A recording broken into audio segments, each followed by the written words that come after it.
नमस्कार। नमस्कार। जय माता दी। जय माता दी। आज हमारा परिवार यानी कि मैं नरेंद्र ओझा, मेरी पत्नी माधुरी ओझा, मेरे पापा देव प्रकाश ओझा और मेरी मम्मी ममता ओझा और मेरी छोटी सी बेटी मायरा ओझा, हम लोग हमारी कुल देवी जो कि नागौर से 70 किलोमीटर दूर डेरी गांव में दारेसिया माता जी के नाम से हम वहाँ दर्शन करने जा रहे हैं नवरात्रा में।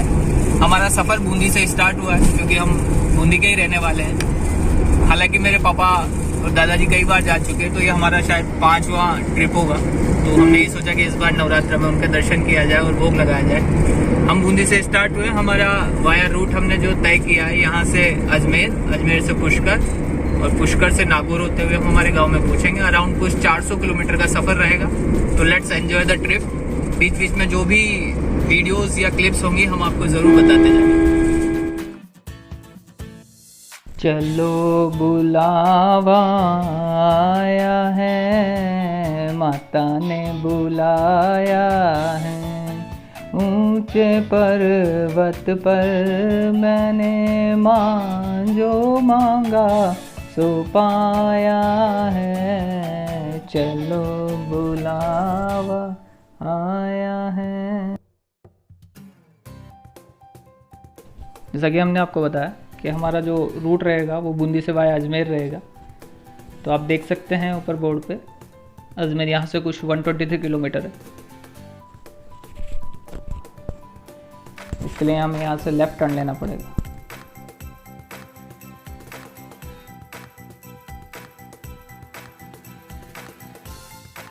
हम पहुँच गए हैं बनास नदी पे। राजस्थान में चंबल नदी के बाद इसका दूसरा स्थान है।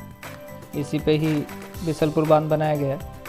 राजस्थान के एग्रीकल्चर के पॉइंट ऑफ व्यू से काफ़ी महत्वपूर्ण नदी।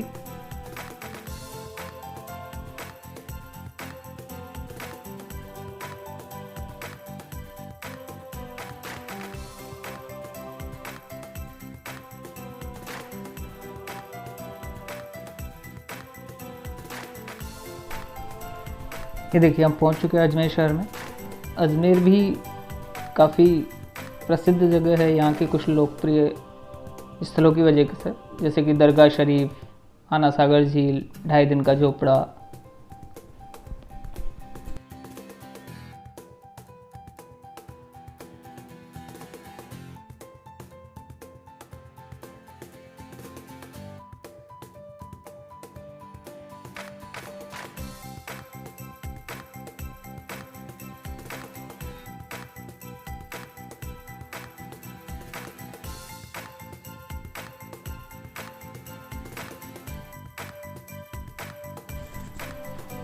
नागौर से हमें जोधपुर रोड पे जाना पड़ेगा और 30 किलोमीटर आगे चलने के बाद जो पहला स्टॉप आएगा टाकला, वहाँ से हमें लेफ्ट हैंड साइड पे मुड़ना है। जहाँ पे आपको बोर्ड भी दिखाई देगा डेरू गांव का। ये देखिए 6 किलोमीटर है।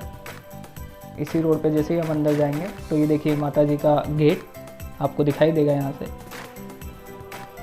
ये हैं डेरू माता, दारेसिया माता जी।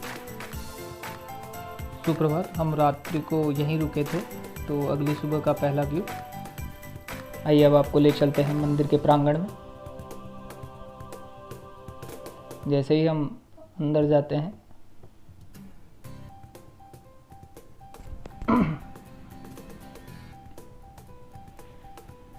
मंदिर ही प्रांगण में ही धर्मशालाएं बनी हुई है।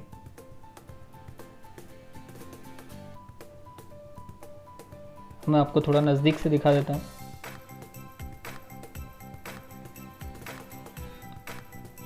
से हम कमरे के अंदर जाते हैं। हवादार कमरे हैं, ऊपर पंखे लगे हुए हैं, कपड़े टांगने का है, लाइट की व्यवस्था है। बढ़िया हवादार कमरे।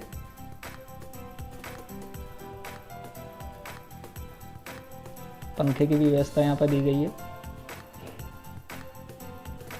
और खिड़की से आपको कपास की खेती का लुक भी दिखाई देगा।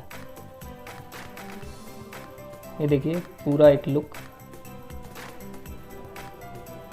बहुत लंबी धर्मशाला बना दी है।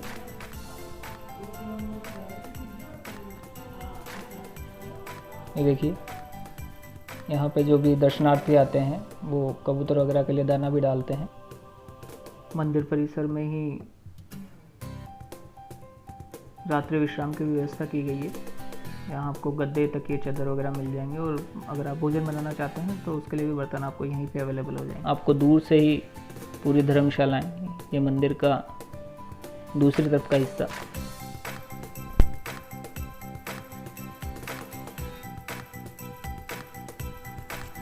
अभी कार्य निर्माणाधीन में है, तो आपको कई जगह पिलर्स वगैरह खड़े हुए दिखाई देंगे।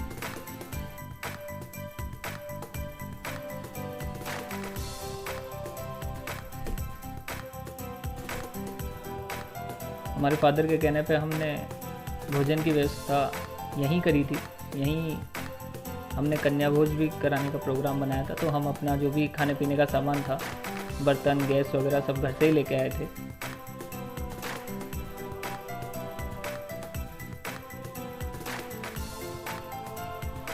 ये देखिए, मायरा ओझा और उसकी मम्मी माधुरी ओझा कपास की खेती में से ये छोटी सी मायरा, प्यारी सी मायरा कपास चुनती हुई, कॉटन। ये मायरा का फर्स्ट एक्सपीरियंस है इस तरह किसी खेत में कॉटन को चुनते हुए।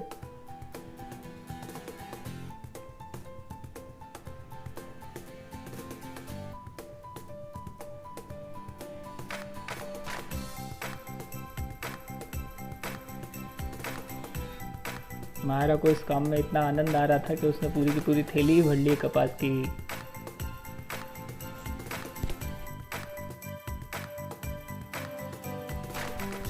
आइए अब आपको माता जी के नज़दीक से दर्शन करवा देते हैं।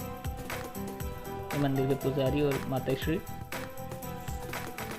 देखिए, जय हो डारेसिया माता की। ये मंदिर की छत नवदुर्गा रूप, काफ़ी अच्छी नक्काशी से पूरे मंदिर की सजावट की गई है।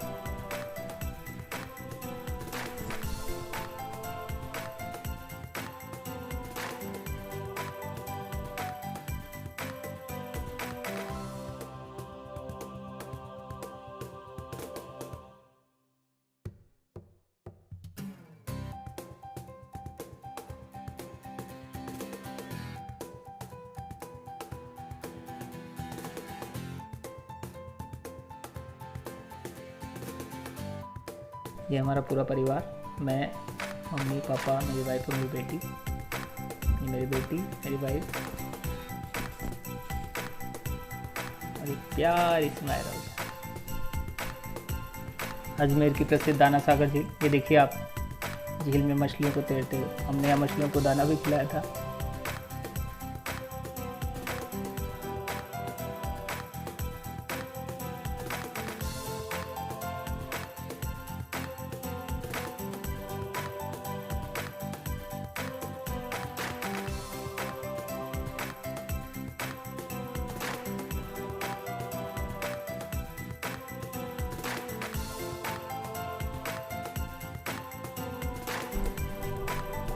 धारेसिया माता जी आप दर्शन कर सकते हैं।